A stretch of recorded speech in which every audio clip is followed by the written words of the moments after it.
Hey everybody, I'm Steve, and I'm the bee. And today, it's even a little wet out, and I think that's because we're playing Do Not Take This Cat Home. I've seen a lot of people play this over the past year or so, and I think it's time I gave it a shot. So, let's not waste any more time, and let's get into it. Wait! Before we begin, make sure you hit that like, follow, or subscribe button. Or if you want, go ahead and leave a dislike or a mean comment, because honestly, I don't give a damn.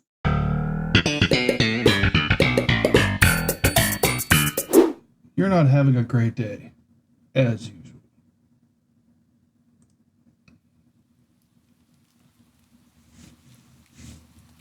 Ah, great. It's the first time in a while that you felt like going out, but in the middle of your walk, it starts to rain. Typical, but maybe this is just a sign that you should have stayed home today. Yeah, you can always try again tomorrow, right? You turn to head home when... Oh, it's a cute little meow. Huh? What was that? Only a few people around on the street. Makes sense due to the increase of missing persons around the area recently. Well, that and the weather. But none of them react to the sound at all. Curiosity guiding your steps, you follow the sound of the entrance of a dark, dingy alleyway. You timidly enter the alley and walk forward.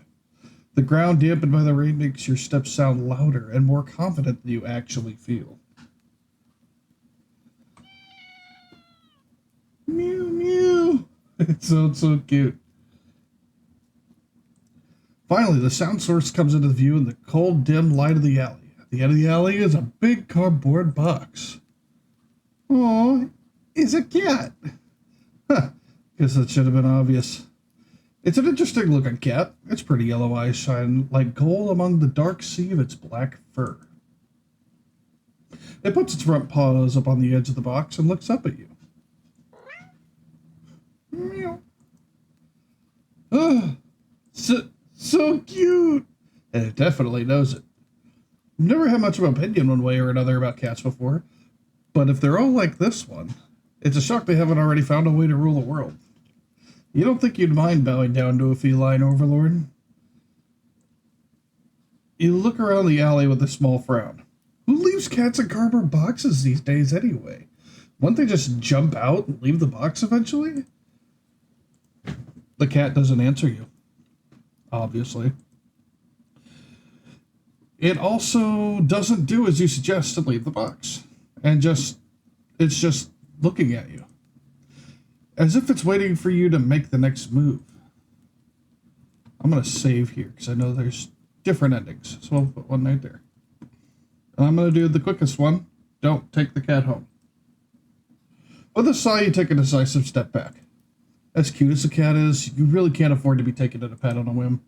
Rent's coming up soon, and your job doesn't exactly leave you rolling in dough. You give the cat a sad nod. Sorry. Good luck out here, okay?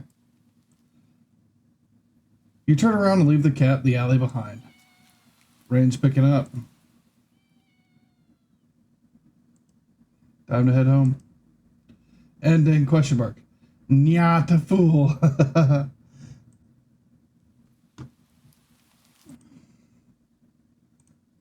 History. Return. Can I load? How do I load?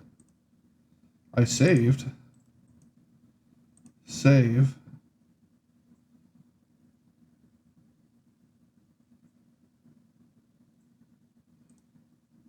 Skip. Oh, there we go. Take the cat home. You know what? You reach into the box and pick the cat up, holding it out in front of you. Why not? You're all alone, and well, I'm kind of in the same boat myself, so you bring the cat close. You didn't realize it was shivering until just then, but it slowly breathes easier as it presses into your chest. Why not stick together, right? At least for a little while.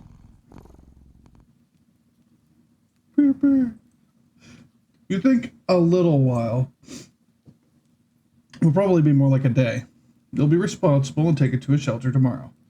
But for now, let's get you out of the rain, okay? That's so cute. You stop by a small local pet store for some cat food, then head back home. You live in a modest apartment, 1 bedroom, 1 bathroom, and one you living alone in it. So it feels weird having another living being inside it after so long, even if it is just a cat.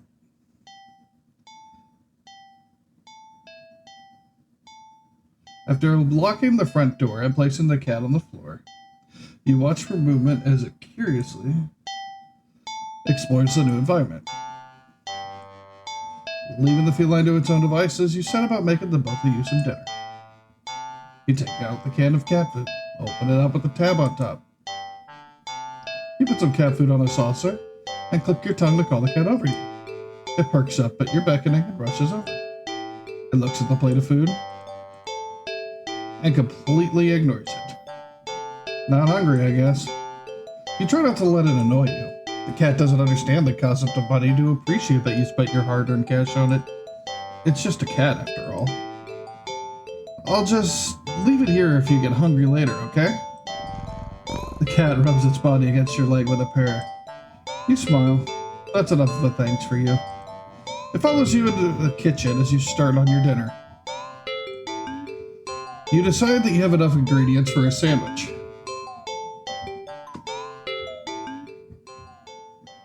Turn it down a little bit. Bread, toasted, mayo and mustard spread, turkey and cheese and lettuce perfectly placed, tomato sliced. Ow! You wince as you cut your finger on the knife while slicing a tomato. Stupid! You feel a little embarrassed for such a blunder and sigh, tossing the knife onto the cutting board. You're about to head to the bathroom for a bandage when the cat hops onto the counter.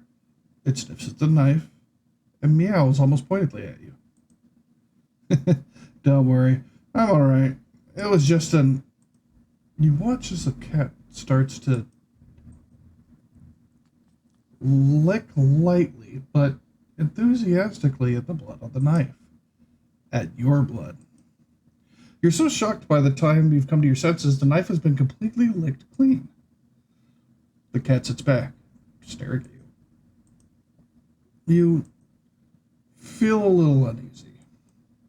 Sure, cats are meat-eating predators, but that was a little weird, right? So you're no cat expert, but that was definitely not something an ordinary cat would do, right? Well, regardless, you're not about to abandon a cat in need while it's still raining outside. Not after all your efforts. You were going to take it to the shelter tomorrow anyway. What's one night of awkwardness? Weird or not, it's just a cat.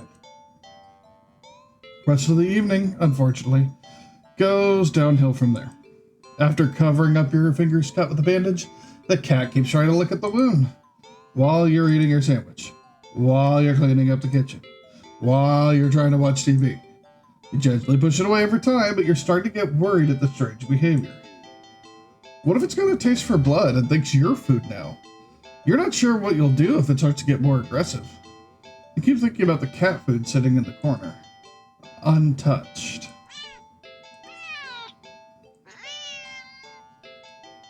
Ugh, come on, enough already. You shove it away a little more forcefully this time out of annoyance. You feel bad immediately, but before you can do anything, the cat meows sharply at you and dashes off around the corner and into the hall. You sigh deeply. At this point, you're just worried that it's going to take a bite out of you in your sleep. Maybe a vet will have an idea on how to calm it down? You can only hope. You don't have many other options left other than tossing the cat out in the ring. After finding the number of a local vet, you pick up your landline and the lights just went out. Great. Just great. Rain must have knocked out the power. You check your cell phone only to find out that it's out of batteries. You must have forgotten to charge it before leaving out earlier. The outing must have been so spur of the moment that it had no doubt messed up your usual routine. You grab a flashlight and turn it on. It's quiet. It's too quiet. Did the rain stop? But then, why did the power go out? You look outside. The sky is pitch black. What time is it? You turn to check the clock. The cat sits on top of your digital clock, staring at you.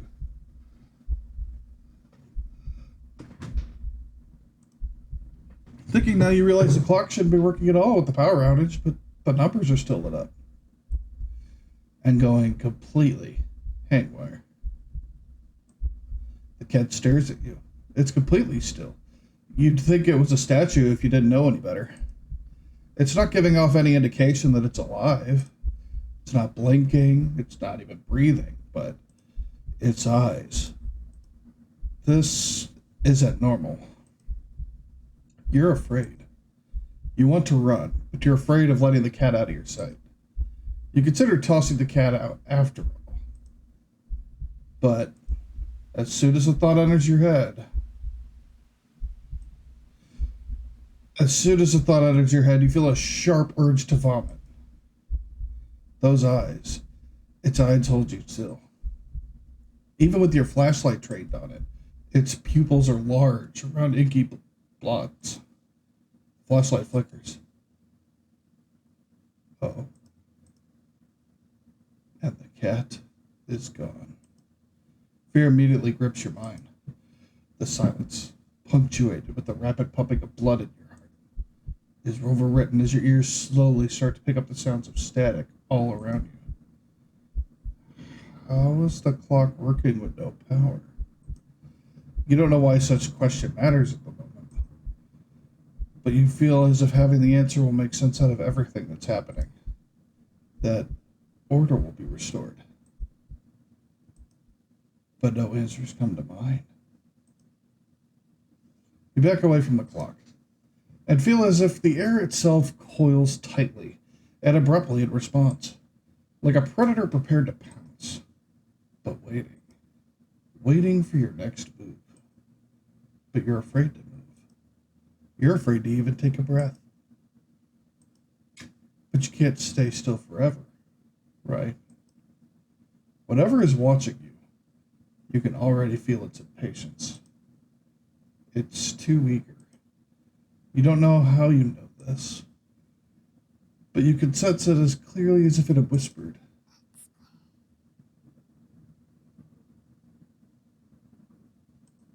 Right into your ear. Right into your soul. It won't let you wait it out. Not that you could, even if it did.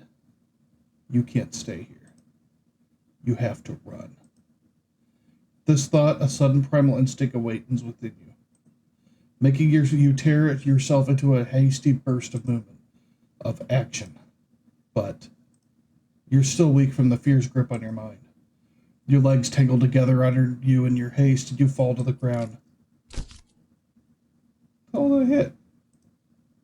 A sharp pain explodes in the center of your foot. At first, you think you've broken your ankle, but something warm and wet trickles down the length of your foot, pooling underneath it. You hear the sound of metal scraping on tiles after skidding across the floor as if it had been kicked. Winded from your fall, you look up in a daze to see the object glinting in a strange light coming in from outside. The light pouring in from your now open front door. Thoughts of how, when, who, what in regards to your inexplicably open door screech to a halt as your brain finally identifies the metallic object you've been staring at. It's your kitchen knife. And still tinted red with your earlier blunder, but that's not right. Wasn't it completely cleaned by the... You gulp dryly at the pain in your foot. You barely have time to wonder how the knife ended up on your living room floor to be stepped on, instead of resting on your cutting board in the kitchen where you'd left it. When you spy something in the darkness, just beyond the knife. It spies right back at you. A pair of glowing, golden eyes come forward as the cat emerges from the shadows into the light from your doorway. It pads lightly over to the knife as if skipping in delight, and bends down to lap at the blood dripping from the blade. Your senses slowly begin to overwhelm you. The chill of the air as it starts to suffocate you under its weight. The sound of your shaky breaths, discordant against a static now piercing your skull. The dryness on your tongue spreading to your throat. The incomprehensible sight of the stray you've taken in, licking away at your kitchen knife. Once again, completely clean. The scent of blood from the fresh wound on your foot. Blood? Golden eyes slide up to you as if in response to your sudden realization. Blood. You're hurt. Your foot is bleeding. You're bleeding. You're bleeding. The cat barely moves, shoulders twitching as if it's just considering the act of pouncing forward. But you're already on your foot and out the door. You run, or rather limp, down the empty street. The sky is black and bleeding red, but there's a strange light emanating from nowhere that casts everything else in white. The houses, the trees, the road, even you. Everything. Except your blood. You could just barely glimpse the bloody imprints your injured foot leaves in your wake with every impact it makes with the ground. It hurts. It hurts. But you can't stop. You don't stop. Not when the shadows grow around you. Not when you feel the gaze of eyes all over you. When the road ahead of you, not when the road ahead of you is darkened by a long shadow of something behind you. Even then, you don't stop running. Because if that's the cat right there ahead of you, then what in the world is behind you? We're gonna save.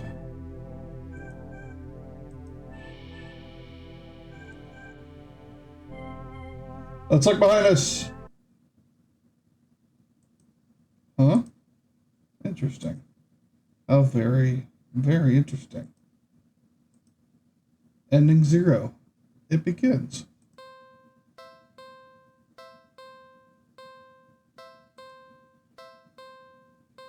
Ending 0 begins complete. Something happened. You think anyway. You can't really remember what. Gosh, 40 endings. That's a lot.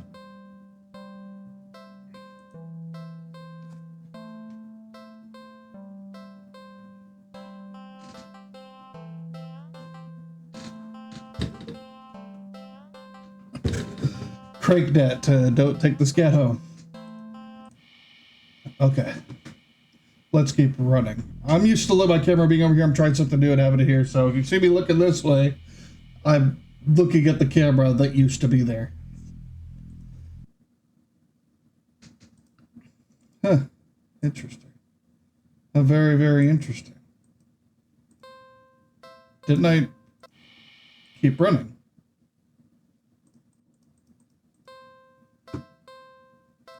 Look behind you.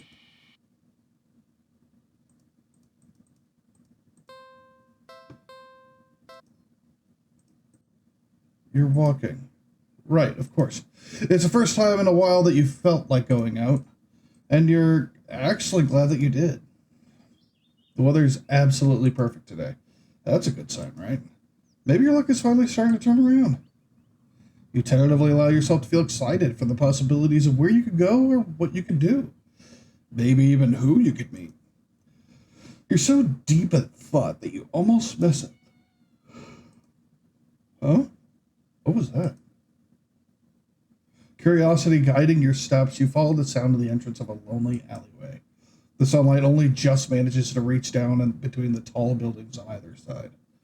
You typically enter the alley and walk forward, the loose gravel and scattered debris on the road softening your steps. Finally, the sound source comes into view in the warm, almost ethereal light of the alley. At the end of the alley, in a big cardboard box, is a cat.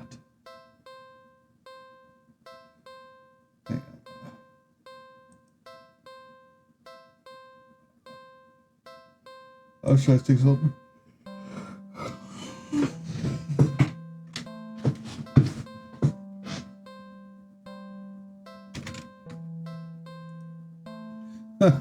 Guess that should have been obvious. Oh, look at a little mouth. I don't think he didn't have a little mouth last time. It's an interesting looking cat. Its pretty yellow eyes shine like gold among the dark sea of its black fur. It puts its front paws up on the edge of the box and looks up at you. So, you look so familiar, right? Then again, it is a cat. Not many different ways for a standard black cat to look, after all. This one sure is a cutie, though.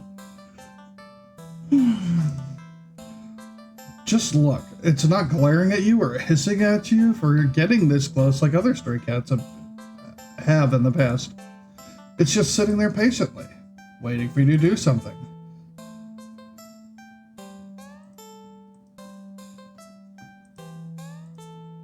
Sadly, as cute as the cat is, you'd never take this thing home with you.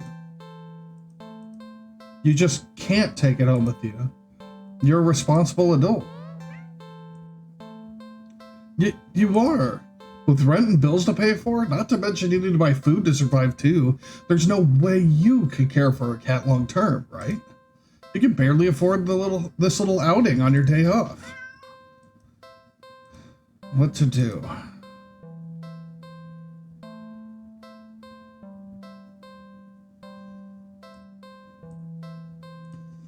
Leave cat. You don't think it's a good idea to get the cat's hopes up of having someone look after it if you're not willing to commit? What if it gets attached and somehow tracks you down back to your home? You'd never get away from it. Sorry. See you around, I guess. You stand up. The cat watching your every move. You make it halfway out of the alley when the cat meows almost pitifully at you.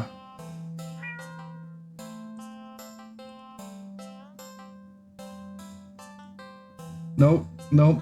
You need to nip this in the bud and get on with your day. It's what's best for the both of you. You leave the alley and continue on your way.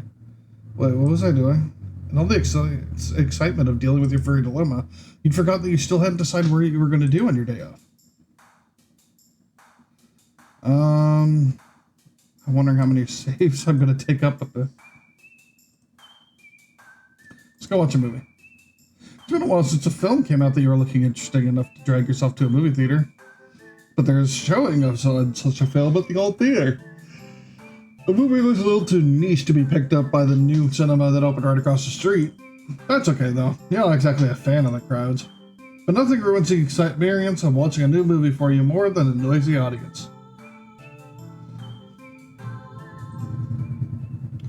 You eagerly buy your ticket from the kind old man in the booth and head inside.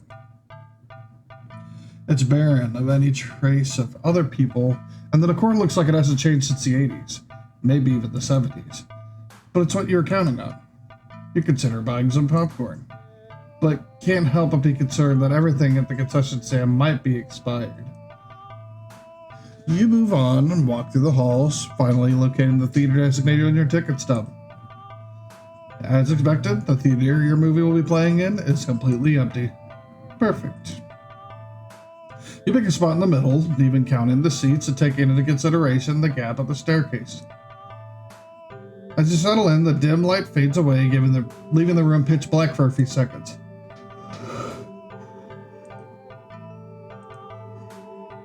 Before the screen flickers on, no commercials or trailers pop up, the movie just begins. Pleased, you shrug and let yourself get immersed in the opening scene. But just as you're about to get into the premise, the doors open behind you, momentarily casting light into the room and ruining the atmosphere. You hold a frustrated sigh. It's a public establishment after all. The place can't exactly afford to stay open if you're the only customer. You try to refocus on the movie, but you sense a new presence slowly shifting around the theater before heading in your general direction. What? Oh.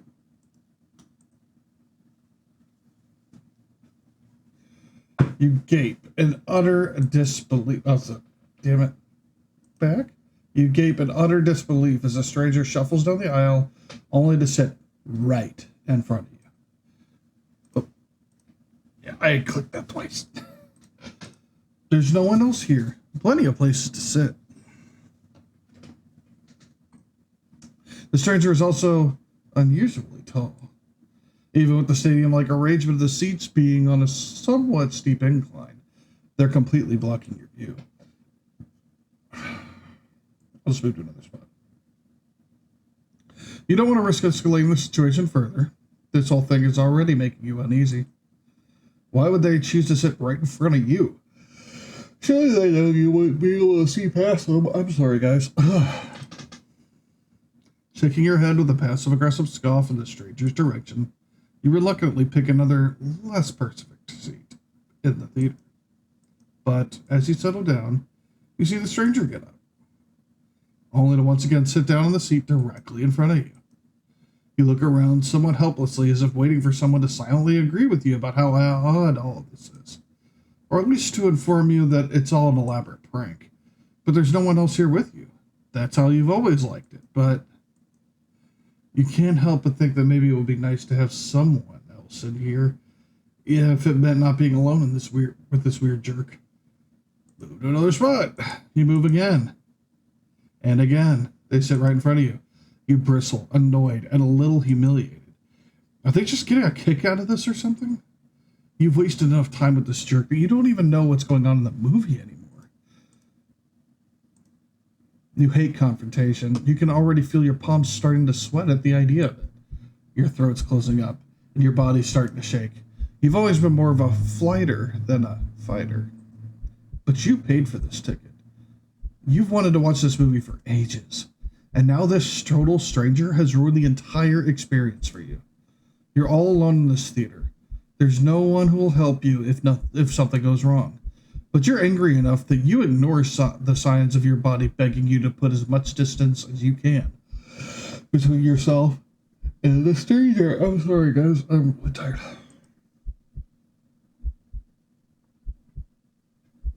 You stand up. Even standing and higher up on the incline, the stranger is still at least a head taller than you. It's getting dark. The movie continues to play in the background, but you feel as if a hush immediately falls heavily over the theater at your movement, as if you can sense the danger anticipating what you plan to do next. You square your shoulders and force a little bass into your voice. Hey! The effort makes your words come out more harshly than you intended, like a sudden and vicious bark. But you figure they deserve it anyway. You're being a real jerk, you know that? Just what are you playing at, huh? Are you trying to piss me off? The silence that follows your words is deafening. So much so that you glance at the screen only to find that the movie has paused. Your attention is ripped back to the stranger in front of you as they shift slightly. Like a small animal trying desperately to anticipate the moves of a predator, you don't move an inch. You don't look away. You don't dare to blink. Instead, your eyes widen as the person's head turns. Then turns some more. Then turns more, beyond what should have been possible. Neck bones cracking, to face you directly. You can't move. Wide eyes glowing, resting above a wider, grinning mouth, gaze down at you. The stranger opens their mouth, and what comes out is something impossible to comprehend.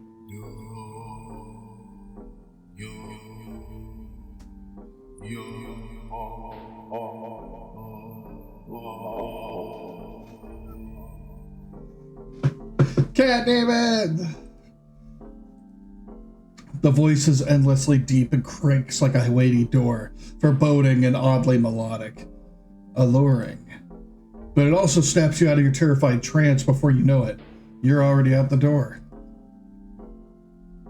You run through the halls of the empty theater, heading for the exit. You feel something watching you from behind, but you're too afraid to lurk. The exit now is in sight. You sprint forward and burst through the doors. You look around frantically and spot the crowded cinema across the street. People, that's what you need. Safety in numbers and all that. Without thinking, you rush into the street when a sinking sensation crawls down your spine, compelling you to look behind you. Okay, let's shave.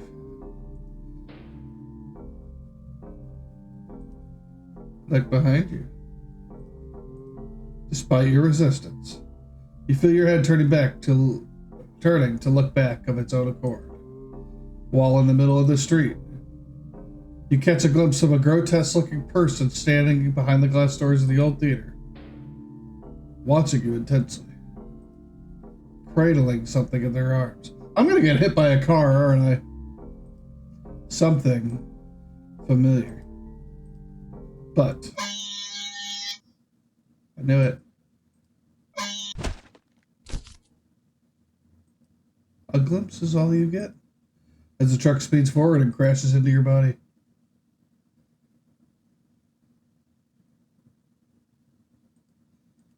You're killed on impact. Your body splattered across the road and crushed further under the heavy tires. Ending 16. Poor screening arrangements.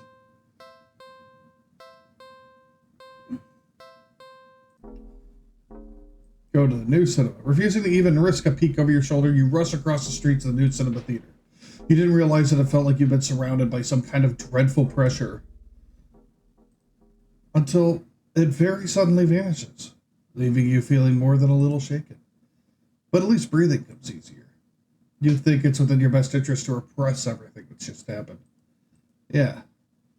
Deciding to wait for the movie but anticipating it to be available on DVD or streaming, you join the long line outside the new cinema. By the time you've reached the ticket booth, you just want to get inside. So you pick a movie at random and take your ticket from the tired-looking teenager man in the booth.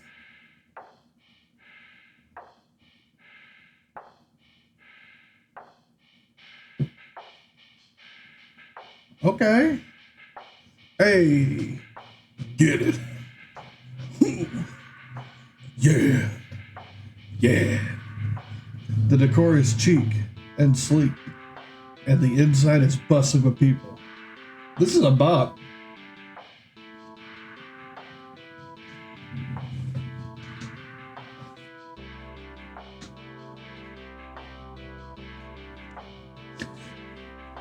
Hey!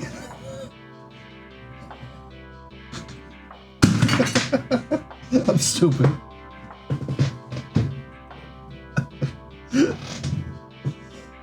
Oh.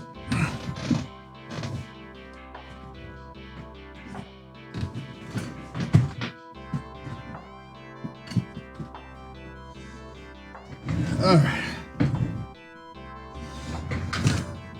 Drop my mouse dancing and clowning and it came apart. Okay. It's not usually what you're into, but it's kind of nice not being alone. Even if you feel lonely watching families and groups of friends laughing among themselves. You get some popcorn, but the lines at the concession stands are long and the prices are criminal anyway. You go through the halls and follow the signs of the theater designated on your ticket before heading inside. You sigh at the side of the absolutely crowded theater. You head towards a seat only to be told by the person next to it that's being saved for someone. This happens a few more times before you finally manage to get yourself settled into a seat annoyingly off-center to the screen. But the screen is at least visible, if not a little too close, so you grit your teeth and bear it. The lights fade out, but the chatter doesn't. The rest of the audience seems content to talk through the commercials and even through the trailers. You figure the chatter will stop when the movie actually begins, but it doesn't get even slightly quieter as the opening scene starts to play out. You sigh out loud, not thinking anyone would hear you anyway. This is why you avoid movie theaters like the plague. Flashbanged. Suddenly the screen changes, showing the face of a black cat. A familiar black cat. Confused murmurs fill the room, but then the cat on the screen meows.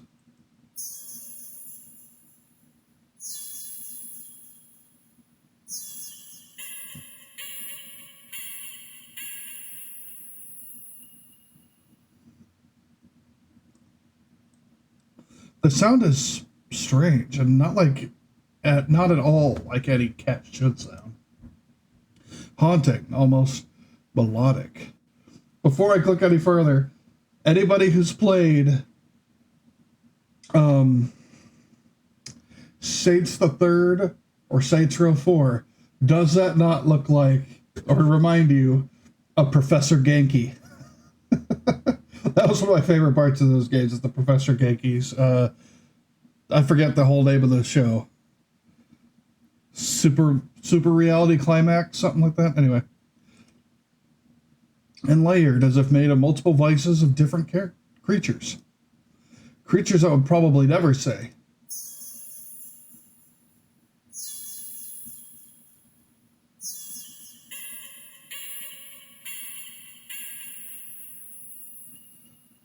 Oh, that hurts my head, man. You sit in confusion, wonder why you haven't already gotten up and left to complain to the cinema staff. But then you hear it. It's scattered and distant at first, but among the crowd, people start to chant along with the cat on the screen.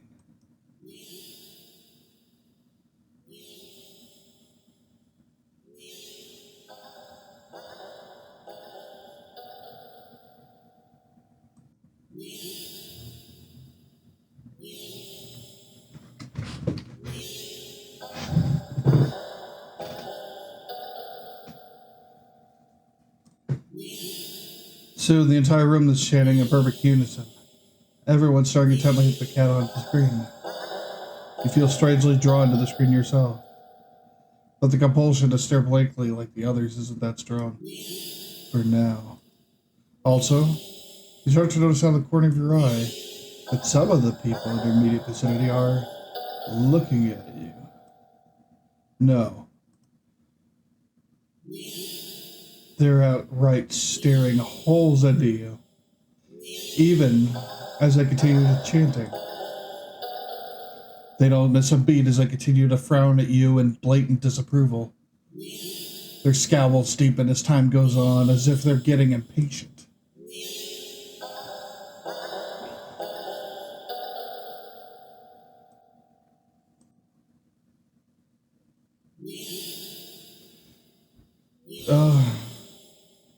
Try to blend in. Thinking fast, she looks at the screen and begins to chant in tandem with the crowd. I'm not going to try doing that. So they slowly calm down. You feel the harshness of their collective gaze start to ebb away. The air in the theater becoming lighter once again.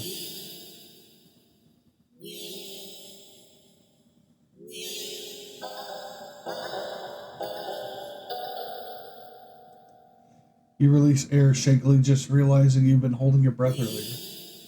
You feel stuck. Surely you can't just up and leave now. Not after whatever all that was. The people around you all seem fine now. There's no telling if they'd get aggressive at you for even moving too much. Never mind outright getting up and leaving. You decide to let this run its course. Hopefully someone will come along. Right? Or at least turn the film off.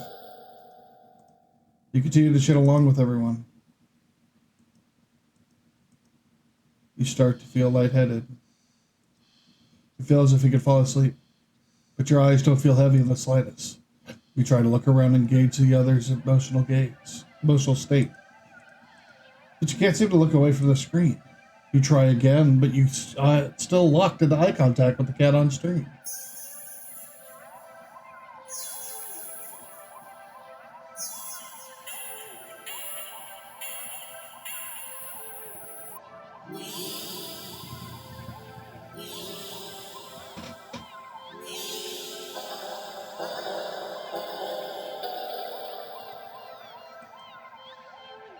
You attempt to physically force your line of vision away. You steel your nerves, ready to throw yourself to the ground if you need to, but your body only gets as far as tensing up for a moment before completely loosening itself again. You making your way back limply into your seat. You think you should be panicking right about now, but even your brain feels limp. Your thoughts, a vague, muted pastel pink, airy, sickeningly sweet, and loosely spun, like cotton candy. You like cotton candy. You think you shouldn't mind your thoughts of body being like cotton candy either. So, why get up and ruin that? It's nice here. You're more at peace than you've ever felt in such a crowded room. Still chanting? You've never felt so aligned and in tune with another person, let alone with an entire group of complete strangers. You're not alone.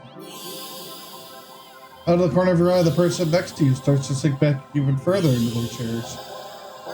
And they sink more. And then more. Not like they're slouching or reclining, but more like they're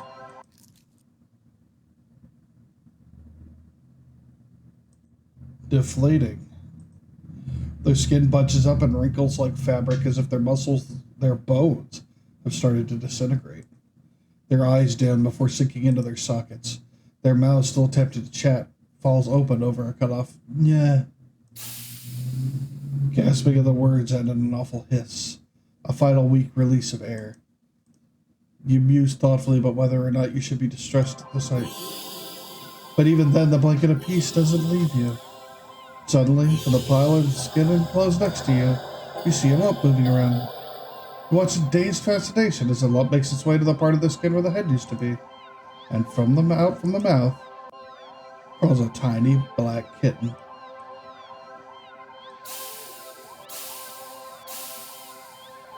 You hear the familiar hissing all around you, now as the unified chants start to fade, only to be replaced with the faint mewling of kittens. Finally, your voice is the only one still chanting, still human, and alone. Again. You don't want that. You can't go back to that. Not again. Not again. Not please. Just then, you go completely limp. Your body feels light, but it might as well weigh several tons because you realize quite suddenly that you can't move. Not an inch. You can't shift your eyes to look around. You can't even breathe, but somehow the check continues to creak weakly from your mouth. A few kittens come forward and perch themselves on the chairs around you, watching your sinking body, mewling as they wait for their youngest sibling to emerge from you. Dozens of glowing eyes peer down at you. As your eyes start to cave into the sockets of your softening skull, you manage to make out the silhouette of a familiar cat perching on the seat right in front of you. Your vision finally fades. And as that same hiss of air expels itself from your mouth, the last thing you sense is something small and alive shifting eagerly under your skin.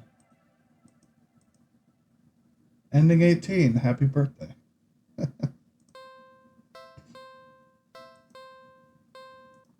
see if I leave. This is too weird. I need to get out of here. Gathering your courage, or perhaps putting your fear to use, you stand up, fully intending to leave the theater. When everything comes to an abrupt stop. All the chanting stops, even the cats chanting on the screen. You tense and risk a glance around the theater. They're all staring at you. Every single one of them. They're not moving. They're not even blinking. You swallow, throat suddenly dry, even though a nervous sweat completely soaks through your clothes. You highly doubt that sitting back down will fix the situation. Your legs are shaking under the audience's unnaturally intense scrutiny. But you force yourself to step forward, and forward, and forward, until you finally reach the end of the aisle. You feel their collective gaze, even worse on the staircase. All their heads have turned uncomfortably to the left to look directly at you. The screen illuminates their faces, making clear their blank scowls. They seem even more upset than they had been a few moments ago. identical frown lines digging between their brows. You keep going, the heavy atmosphere becoming more and more oppressive with every step. You're so tense with anticipation that you fully expect someone to grab at you from behind. But no one does. You don't hear any of them even get up.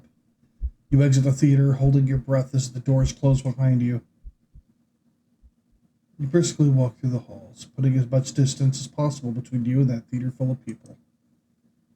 Finally reaching the lobby, you just barely manage to catch yourself from falling to the floor as you gulp and gasp, huge gasps of air. You expect to feel relief as your breathing calms, but you feel a lingering sense of dread that only spikes once you finally notice it, as well as its source. You look up, and your stomach sinks.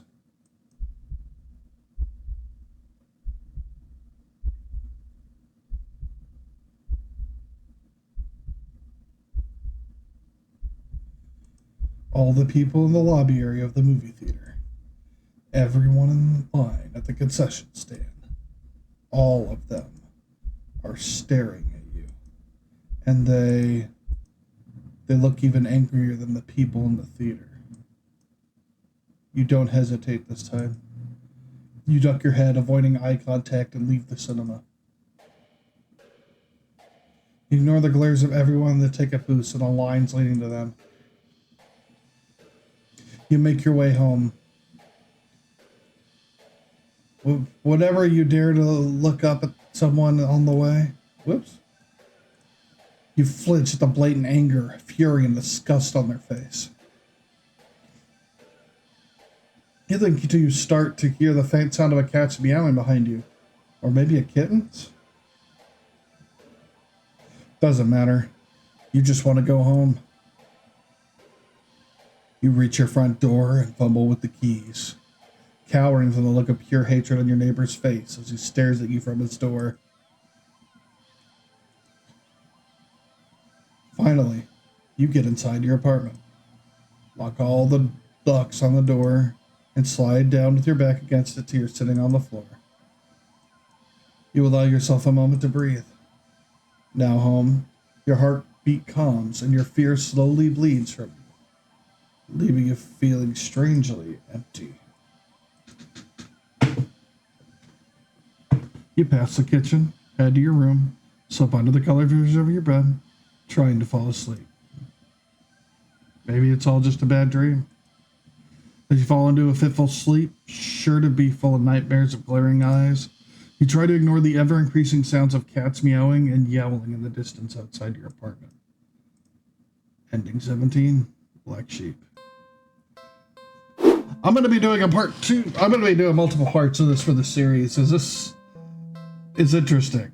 It's like an eldritch being. It's very Lovecraftian. And I really dig it.